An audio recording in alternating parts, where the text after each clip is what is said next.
अस्सलामुअलैकुम। मैं आज आपके लिए लाई हूँ बीफ यखनी पुलाव। ये खाने में जितना मज़ेदार है और बनाने में भी इतना ही इजी है।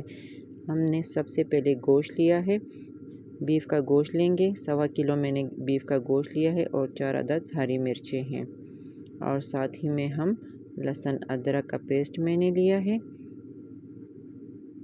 2 खाने के चम्मच भर के 2 खाने के चम्मच लिए हैं मैंने।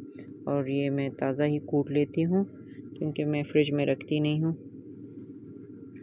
और ये जो है मैंने लाल मिर्चें लिए हैं 1 खाने का चम्मच, सौंफ 2 खाने के चम्मच, ज़ीरा 2 चाय के चम्मच, गरम मसाला जो है 2 खाने के चम्मच, हस्बे ज़रूरत मैंने नमक लिया है, अजवाइन भी थोड़ा सा मैंने डाला है और सूखा धनिया 2 खाने के चम्मच।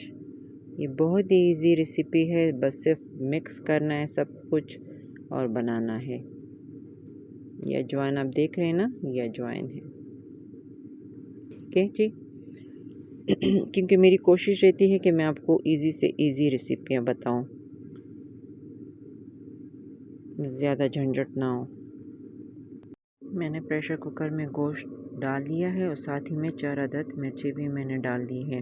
मैं 1 कप तेल लूँगी क्योंकि मेरा कप जो है वो छोटा वाला कप है, बड़ा कप नहीं लेना है क्योंकि गोश्त में ख़ुद भी चर्बी है। मेरी कोशिश यही रहेगी कि मैं आपके लिए इजी से इजी रेसिपी लेकर आऊँ ताकि झटपट बन जाए और टाइम भी ना लगे और मज़ेदार भी हो। और इंशाल्लाह दूसरा पुलाव भी ट्राई करेंगे, पोर्शन वाला पुलाव जो है, क्योंकि वो बनाना कुछ मुश्किल है ना, इसीलिए। और अभी मैं साथ ही में प्याज टमाटर भी ऐड कर दूंगी, मसाले भी ऐड कर दूंगी। सब कुछ हमने प्रेशर कुकर में डाल देना है, तेल भी साथ में ऐड कर देंगे, ठीक है जी। और अभी मैं मसाले ऐड करने वाली हूँ इसमें। ये मसाले सारे जाएंगे एक ही साथ में। लहसुन अदरक भी मैंने डाल दिया है, तेल भी ऐड कर देंगे, सब कुछ एक ही साथ ऐड करेंगे। और अभी मैं जो हूँ फिर प्याज भी मैंने चॉप करके रखे हुए हैं। और क्योंकि प्याज जो थे वो 4 अदद टमाटर और 2 बड़े प्याज ये भी डाल दूंगी साथ ही में मैं। और हम लोगों ने मैंने पानी ऐड कर लिया है पहले से ही, क्योंकि ताकि आपका टाइम बच सके। पानी मैंने 5 गिलास डाले हैं क्योंकि यखनी भी तो निकलनी है ना, फिर चावल तो उसी यखनी में हम बनाएंगे।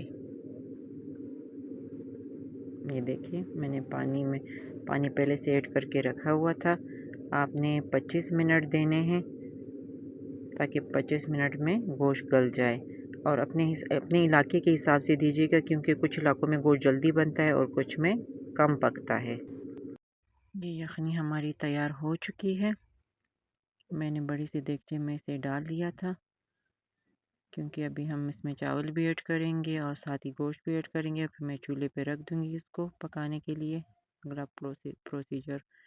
और ये हमारा गोश्त देख सकते हैं कितनी अच्छी तरह से गल चुका है। और मैंने साथ ही में 1 किलो चावल लिए थे, वो जो 10 मिनट पहले ही मैंने इसको भिगो के रख दिया था।